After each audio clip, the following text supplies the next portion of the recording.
Sa naging speech ngayon ni BBM ngayong Independence Day, araw ng kalayaan, ang kanyang mga sinabing lumaban tayo ng patas araw-araw. Huwag daw pagsamantalahan ng pinagpaguran ng iba. Huwag tayong mapagod na piliin at ipaglaban ng Pilipinas. Ay siyang pinagtawanan lamang ng mga netizens. Gaya ng inyong nakikita sa screen, ang reaksyon ng taong bayan ng netizens ay pagkadami-dami. Katunayan nito at patunay ito na hindi na naniniwala ang mga Pilipino sa sinasabi mismo ni Mr. President. Hindi rin nakapagpigil si Chief Justice Alexander Gesmundo. Ayon sa balita ng Pinoy Showbiz, binigyang diin ni Chief Justice Alexander Gesmundo na ang pakikibaka ng Pilipinas para sa kalayaan ay hindi na laban sa mga dayuhang mananakop, kundi laban na sa mga modernong suliranin tulad ng korupsyon,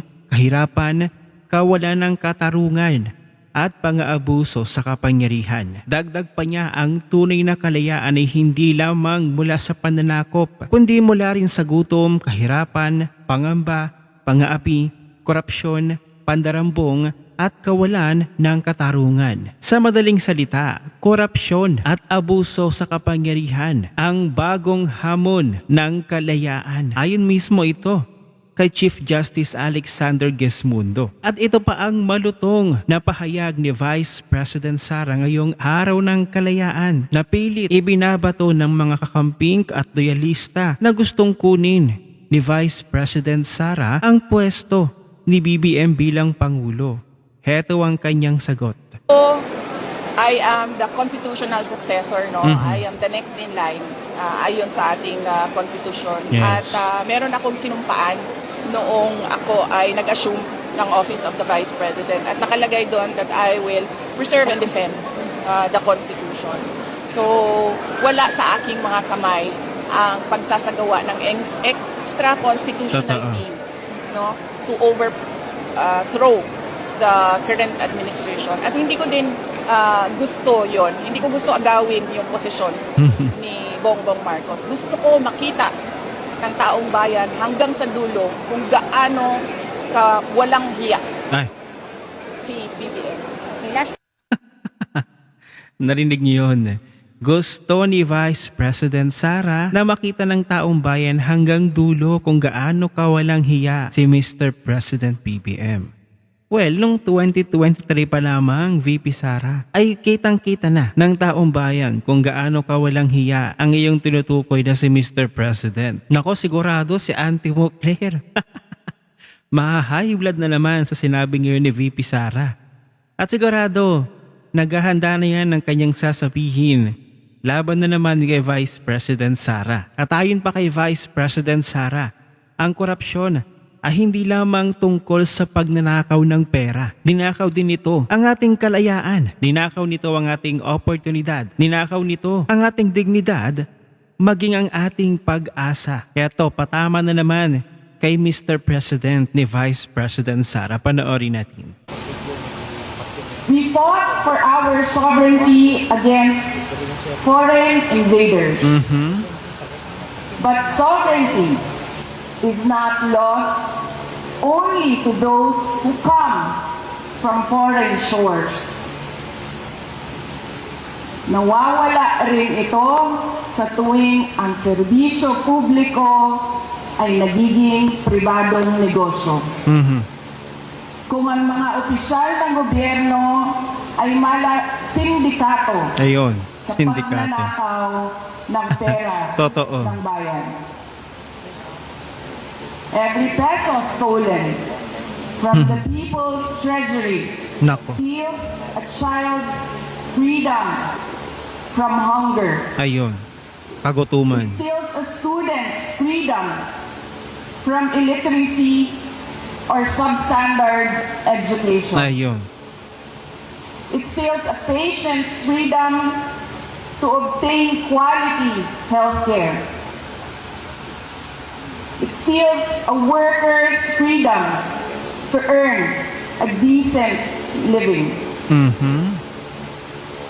Every ghost project is a classroom never built. Nako, totoo yan. Every Every corrupt contract is a road that was never built for farmers to bring their produce to the market. Ang korupsyon ay hindi lamang pagnanakaw ng pera. Totoo. It steals opportunity. Ayun. It steals dignity. Dignidad. And it steals hope. Pag-asa. And ultimately, it steals freedom Ayun. itself. In general. Freedom.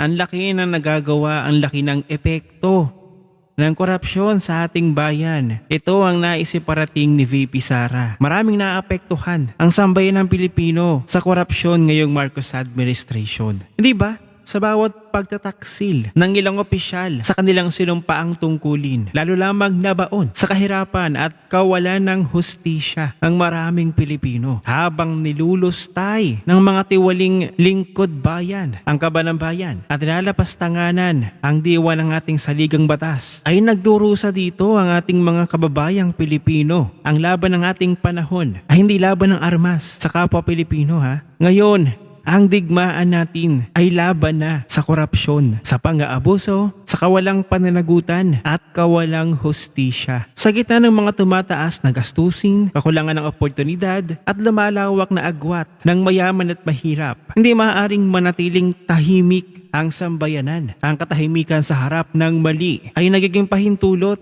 sa patuloy na pang-aabuso. Kaya sa paggunita natin ngayong araw ng kalayaan, naway magising ang kamalayan ng bawat Pilipino. Huwag tayong magsawalang kibo, maging mapagmatsyag, makialam sa mga usaping bayan at manindigan para sa katotohanan, pananagutan at mabuting pamamahala. Ipakita natin sa mga abusadong opisyal na sapat na ang mga pang-aabuso ngayon na dinaranas ng mga Pilipino. Tama na, sobra na, hindi naman nanahimik ang mga Pilipino. Ngayong araw ng kalayaan, sana'y magkaisa na ang bawat Pilipino. Hindi laban sa isa't isa, kundi para sa isang Pilipinas na malaya at makalaya na sa korupsyon, malaya sa pang-aabuso at malaya sa kahirapan. Kayo ba, aking mga manonood, ano ang inyong mensahe ngayong araw ng kalayaan? I-share mo na ang video na ito. Mag-iwan ng comment at like yan sa ibaba at magkita-kita ulit tayo sa susunod na video. Aking mga manonood, maaari ba kayong mag-iwan ng mensahe ngayong araw ng kalayaan at bakit nyo iniidolo si Vice President Sara? At para sa inyo, isa ba siyang tunay na leader? I-comment mo na yan.